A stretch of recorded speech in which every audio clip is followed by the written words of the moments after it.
Hello everyone, welcome back to my YouTube channel Gyan Anusar. तो आज की इस वीडियो में हम बात करेंगे कि मकर संक्रांति पर हम किस प्रकार से धरती माता की कहानी का नियम ले सकते हैं, किस तरह से इसका उद्यापन किया जाता है और ये नियम लेने से हमें क्या लाभ होता है और अपने जीवन काल में हमें क्यों एक बार ज़रूर धरती माता की कहानी का नियम लेना चाहिए। इन्हीं सब विषयों के ऊपर आज हम बात करेंगे और सारी चीज़ें मैं आपको डिटेल में बताऊंगी। तो चलिए वीडियो को शुरू कर लेते हैं। तो देखिए, धरती माता की कहानी पढ़ने या सुनने का जो नियम है वो 3 तरीके से लिया जाता है। एक तो आप 1 साल के लिए ले सकते हैं इस नियम को, या 6 महीने के लिए ले सकते हैं, या फिर 7 दिन के लिए इस नियम को लिया जाता है। और 1 साल वाला जो है वो सकरात के दिन से उठाया जाता है नियम, और अगली संक्रांति तक हमें कथा पढ़नी या सुननी होती है, और इसके बाद संक्रांति के दिन ही इसका उद्यापन कर दिया जाता है। और जो 6 महीने के लिए नियम उठाया जाता है उसमें भी 6 महीने तक कथा पढ़कर या सुनकर हमें 6 महीने पूरे होने के बाद अगले दिन इसका उद्यापन कर देना चाहिए। और जो 7 दिन नियम लेने का तरीका होता है 7 दिन के लिए, उसमें ऐसा होता है कि 7 दिन तक हमें कहानी पढ़नी या सुननी होती है, इसके बाद 8वें दिन इसका उद्यापन कर देना होता है। और ये तीनों तरीके के जो नियम हैं वो मकर संक्रांति वाले दिन से ही उठाए जाते हैं। और जो 7 दिन का नियम होता है उसमें ऐसा होता है कि 7 दिन हमें व्रत रखना होता है, और एक समय बिना प्याज लहसुन का आप सात्विक भोजन कर सकते हैं। इसके अलावा और जो 2 नियम हैं, 1 साल वाला और 6 महीने वाला, उसमें आपको व्रत रखने की कोई ज़रूरत नहीं है। आप उठेंगे, इसके बाद स्नान करके आप धरती पर बैठकर कहानी सुनेंगे या पढ़ेंगे, और इसके बाद ही भोजन करेंगे। और धरती माता की कहानी के नियम में एक चीज़ और होती है, हो सकता है आप ये करते हो, जब भी आप सुबह सुबह उठें अपने बिस्तर से तो ज़मीन पर पैर रखने से पहले धरती माता को प्रणाम ज़रूर करें।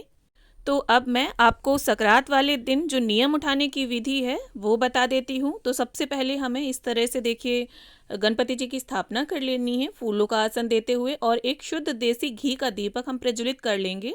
और ये जो विधि है ये आपको पहले दिन यानी संक्रांति वाले दिन ही करनी है। और 1 लोटा साफ जल ले लेंगे हम। जल आप तांबे के लोटे में भी ले सकते हैं और पीतल के लोटे में भी। और इसके बाद हमें 4 कटोरियाँ लेनी होती हैं। एक कटोरी में आप चावल लेंगे, दूसरी कटोरी में आप तिल या गुड़ या तिल गुड़ से कोई भी बनी मिठाई ले सकते हैं, और तीसरी कटोरी में आप मूंगफली ले लें। और ये कटोरियाँ जो हैं वो आप नई भी ले सकते हैं और पुरानी भी। और चौथी कटोरी में हमें मूंग की दाल लेनी है। आप ये दाल साबुत भी ले सकते हैं। और देखिए, अक्षत और मूंग की दाल ये दोनों चीज़ें बहुत ज़रूरी हैं। और रेवड़ी और मूंगफली की जगह पर आप तिल, गुड़, गज्जक या जौ ये चीज़ें भी ले सकते हैं। और इसके बाद देखिए, हमें दूब घास चाहिए होगी। दूब घास भी बहुत ज़रूरी है।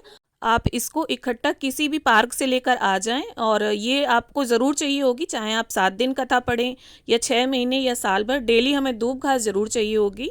और गणपति जी का पूजन जो है वो हमें सिर्फ पहले दिन ही करना है।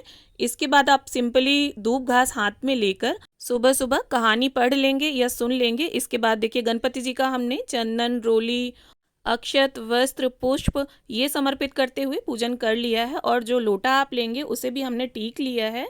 और जल के लोटे में भी अगर पुष्प हो आपके पास तो आप डाल दें, वरना बिना पुष्पों के भी पूजन कर सकते हैं आप ये। और फिर इसके बाद देखिए, गणपति जी को दूब घास अर्पित कर देंगे हम, और हाथ में थोड़ी सी दूब घास और अक्षत लेकर अब हम कहानी पढ़ लेंगे या सुन लेंगे। और देखिए, कहानी पढ़ने से पहले आप अपने आप को भी टीका जरूर कर लें, और अगर कोई कहानी सुन रहा है तो उसे भी टीका कर दें। और अगर कोई कहानी सुनने वाला नहीं है तो आप दीपक ज़रूर प्रज्वलित करके रखें। तो देखिए, जन्म देने वाली माँ और जन्मभूमि अर्थात धरती स्वर्ग से भी बढ़कर बताए गए हैं। जिस तरह माँ अपने बच्चे के गुण अवगुण देखे बिना उसे प्यार देती है, उसी तरह धरती पर भी अच्छे बुरे सभी तरह के लोग रहते हैं, सभी तरह के कर्म करने वाले लोग रहते हैं। लेकिन धरती माँ उन्हें अपनी जो संपत्ति है, जैसे फल फूल, जड़ी बूटियाँ, इन सभी चीज़ों से किसी को भी वंचित नहीं रखती है। सभी को समानता का भाव रखते हुए सब कुछ प्रदान करती है। माँ और धरती माँ का ऋण जो है वो मनुष्य किसी जन्म में नहीं चुका सकता, फिर भी हमें इसका ऋण चुकाने का प्रयास करते रहना चाहिए।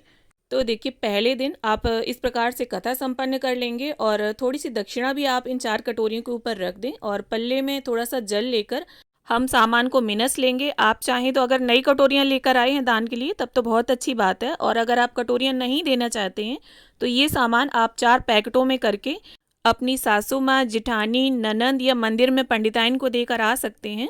पर ये ध्यान रखें कि ये सामान आप, आपके पति और आपके बच्चे नहीं खाएंगे। और देखिए उद्यापन की विधि मैं आपको बता देती हूँ। जब आपका कहानी का नियम पूरा हो जाएगा तब आपको एक हरे रंग की साड़ी लेनी है, थोड़ा सा सुहाग का सामान लेना है। आप चाहें तो सुहाग पिटारी भी लगवा कर रख सकते हैं इसके ऊपर, वरना आप 7-5 चीज़ें ऐसे भी सुहाग की रख सकते हैं साड़ी के ऊपर, लेकिन हरे रंग की साड़ी आपको ज़रूर लेनी है। और आप चाहें तो चांदी के या इस तरह से कांसे के बिछुए भी रख सकते हैं। और देखिए इस वीडियो में जो बेसिक सामान है जो आपको ज़रूर देना है वो मैं दिखा रही हूँ, इससे बढ़ के भी आप दे सकते हैं। तो आप श्रृंगार का सामान 5, 7, 11 या 16 श्रृंगार की पिटारी लगवा कर दे सकते हैं। और इसके साथ जो और ज़रूरी सामग्री है वो है लोटा। लोटा आप स्टील का भी दे सकते हैं, पीतल का भी, तांबे का भी, कोई भी धातु का आप लोटा दे सकते हैं इनमें से। और देखिए यहाँ पर मैंने शॉल रखी है, और शॉल पूरी तरह से ऑप्शनल है, अगर आप चाहें तो दें और ना चाहें तो ना दें। और अगर आप चाहें तो शॉल की जगह पर कार्डिगन भी रख सकते हैं। और मैंने शॉल ली है, सॉक्स लिए हैं लेडीज़। और देखिए इसके साथ ही हमें चप्पलें ज़रूर लेनी हैं। साड़ी, श्रृंगार का सामान, लोटा और चप्पल, ये 4 चीज़ें हमें ज़रूर लेनी हैं। और इस सभी सामान के साथ आप दक्षिणा ज़रूर रख दें। दक्षिणा रखना बिल्कुल ना भूलें, क्योंकि अगर कोई कमी होगी तो वो पूरी हो जाएगी दान में हमारे।